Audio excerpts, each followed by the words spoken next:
This is Dave Meltzer with Entrepreneurs, the Playbook, here from the greatest stadium ever created. That's $1 billion screen behind us. And I have the next $1 billion company with Scott LaPorta here. And of course, Payton White. She's the Director of Marketing and the CEO of what? That's right, Sugarfina. It's about to get sweet in here. Welcome to the Playbook. Thank you. Happy to be here. Well, I am so excited to have you because I am a deal maker. I am an optimist. And I believe that business can be easy, and it's about where you buy. And I saw the deal with Sugarfina in 2019, and I was kicking myself going, how come I don't know Scott LaPorta? This guy's a genius. That is such a great asset to purchase, so much potential. And when we can find a great asset that may have not been managed correctly, it provides great opportunities, huge options, and no pun intended, touches of flavor, not favor. What was it about the deal that was so exciting to you back in 2019? Well, you hit the nail on the head on your first comment. We really got a tremendous opportunity to buy something at less than its full value. So it was the company had been poorly run. It had a broken capital structure, and they had gone into bankruptcy. We had my partners and I, Paul and Diana, we had been huge fans of the Sugarfina brand to begin with, and we just knew that we could do something really amazing with it. And so we had the opportunity to buy it out of bankruptcy, we think for 10, 15 cents on the dollar. And sure. We've been excited ever since day one, and it's been really fun. And how much of that decision, number one, was the underutilization of appropriate structure and financing comparatively to the genius next to you, the Director of Marketing, that you and I both felt the same way about the brand, and that's because it had a natural essence of frequency that was underutilized, in my opinion. Did the marketing play more of a role, or did the actual structure of the investment have a greater role in the decision? It was both. It really was both, and there was a third element to it as well. But you always, when making investment, if you can make a good chunk of your return just on the buy, that's a good deal. And so we pounced on that opportunity and won the auction in the bankruptcy court. We moved very quickly to restructure the company and to take advantage of the opportunity. But we make people smile. It's a brand that makes people smile. We know the repeat purchase intent. Once somebody tries our product, they just come back. Our loyalty is very, very strong. So we knew there was great opportunity there. Then we just had to rebuild the marketing team, and the marketing team now is led by Payton, along with a few other folks. And we have just this amazing innovation team where we bring new products to market, and we bring new collaborations. We're a favorite collab fan from stars all around the world. Yeah, and it was built on stars, and the brand recognition was tremendous before you purchased it, and of course it never lost its momentum. And I think it might have been, Payton, a stroke of luck for you to be able to inherit such a brand as a marketer and be able to utilize and amplify with the community that was already in existence, the value that you were already providing. The product itself was extraordinary. What was it that excited you about, as being the Director of Marketing, with such a strong brand in a unique position where it was undervalued and underutilized? Well, it was a great opportunity. I had actually been a longtime fan of the brand growing up. I collected Sugarfina all the time. I was always anxious to see what new products they were coming out with. And so getting this opportunity to step in was really amazing because, as you said, the brand is so well known. We have a very strong brand identity with the candy cubes. Those acrylic cubes are recognizable from, no matter where you are, you see Sugarfina and you know that it's Sugarfina. And so that was a great opportunity to step into because you have the brand identity and it's already built. And then you have those loyal customers and they're already there. And so it was definitely a leverage and a step up for sure, but it's also great to come in and be able to just like remarket and come out with new ideas and have that new innovative, so we're still surprising and delighting. Scott, one of the greatest lessons I've learned in investing was I owned a golf course, and there's a simple lesson that I didn't know, which was to be the third owner of a golf course is the only way you could be successful at it, and buying it on 10 or 15 cents of dollars from the people like me that have run them into the ground, no pun intended.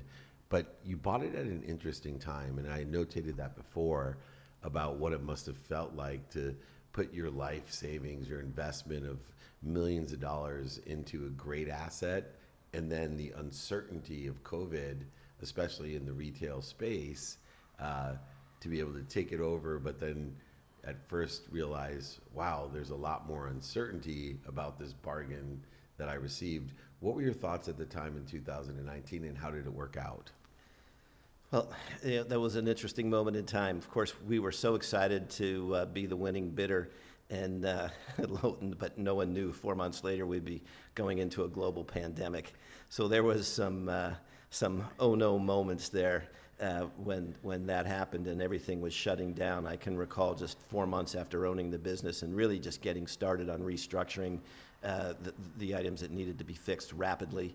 And all of a sudden, I had to shut down the stores, and then our wholesale accounts started shutting down, and then our gifting concierge started shutting down. Then our international partners started shutting down. All the doors were closing, and so that was a very interesting moment. But I view myself as I was an athlete in college, pitcher in baseball at the University of Virginia. I'm competitive. Sometimes you go to sleep at night and you go, I don't know how I'm going to figure this out, but I'm going to figure it out. And we did. We kept our e-commerce business alive because our warehouses could be functioning because we were in food. So that gave us a lifeline. And so then we really built up our e-commerce business and really extended our reach there. And that was our lifeline. And then what that enabled me to do, and this is about the fourth company where I've jumped into to either commercialize or turn around. And so with the other channels being shut down, I could go in and redo them, rework them more quickly, tear them down, rebuild them in a way that they were commercially viable. So we got to the cost savings that we needed to very rapidly. And then as we've kind of come out of the pandemic and the global supply chain mess, as we grow our revenues, our gross margins expand and our net margins expand.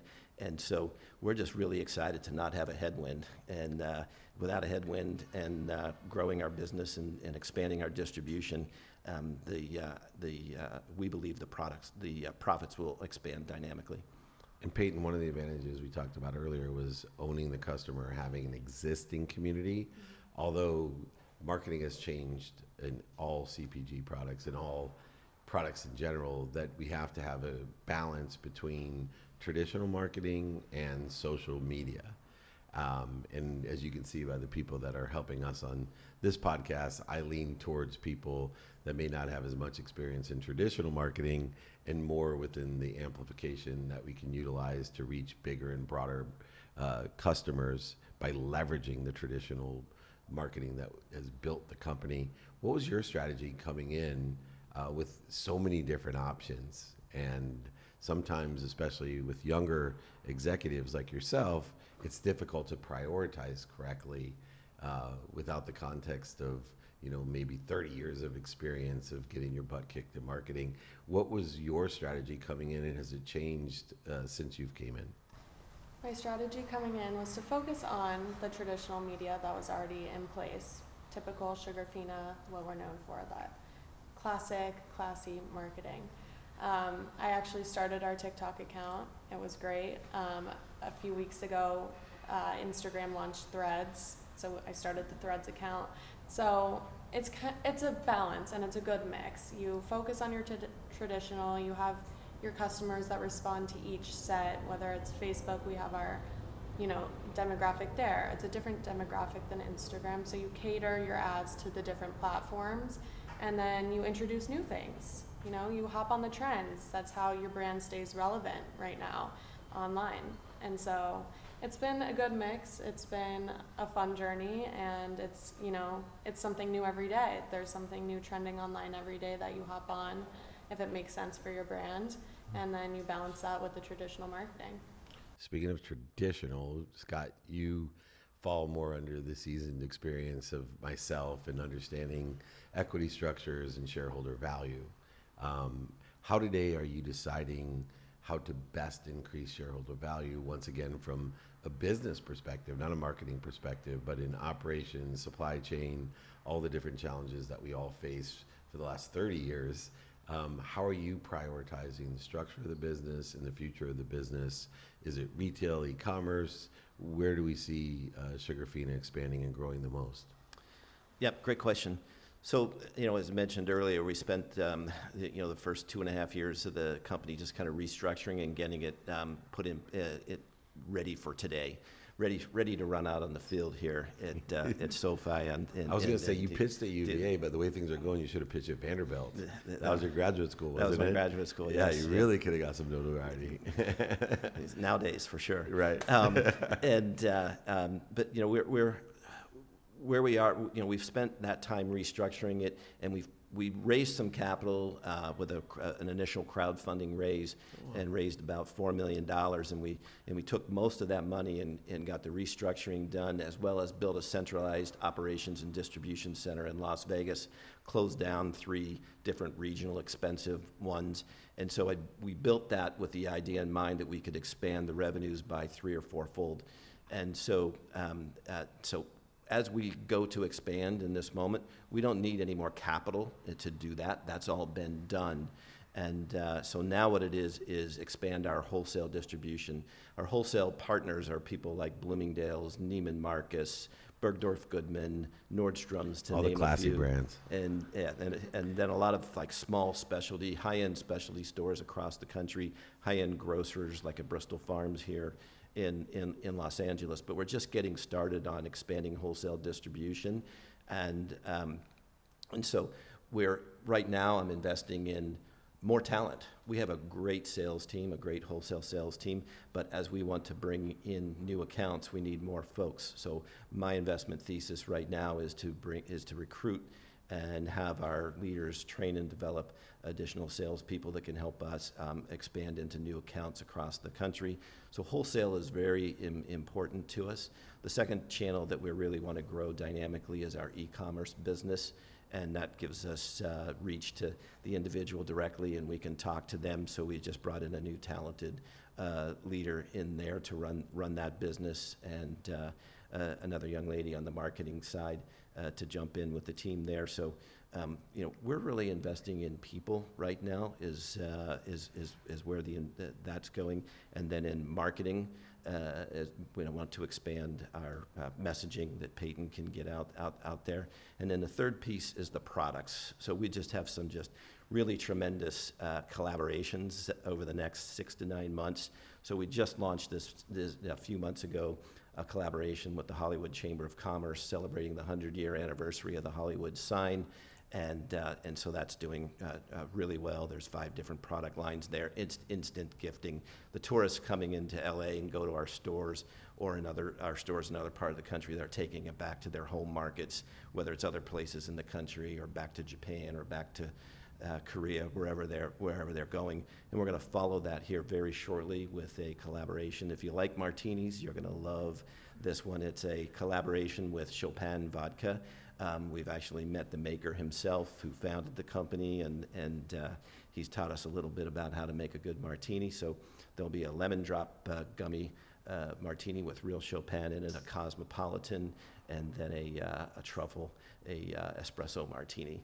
And so then after that one, we're going to follow that. We've got an amazing collaboration with Hasbro, and everybody remembers the fun they had playing the board game Candyland. Yeah, so we have this box that'll open up, and it'll be a Candyland game, and if you hit the right spots, you win candy.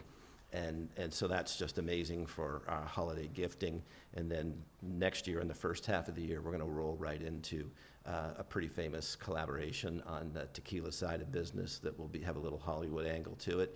And then after that, we'll roll right into a bourbon collaboration that has a very strong Hollywood angle on that as well. So we're really excited about the next 6 to 9 months in innovation. So our investments are going into people, marketing, and collaborations.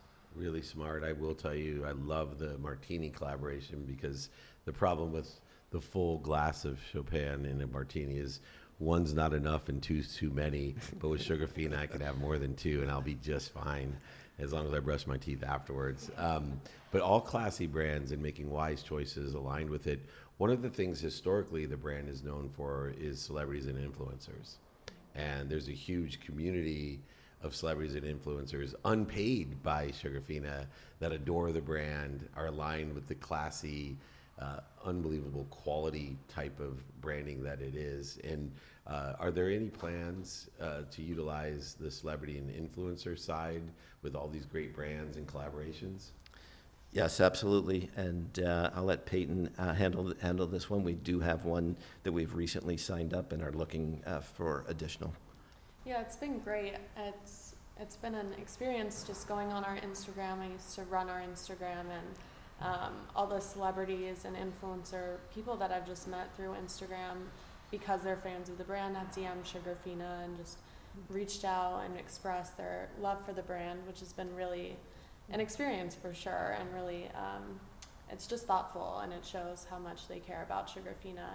And so we are implementing some bigger strategies for influencers.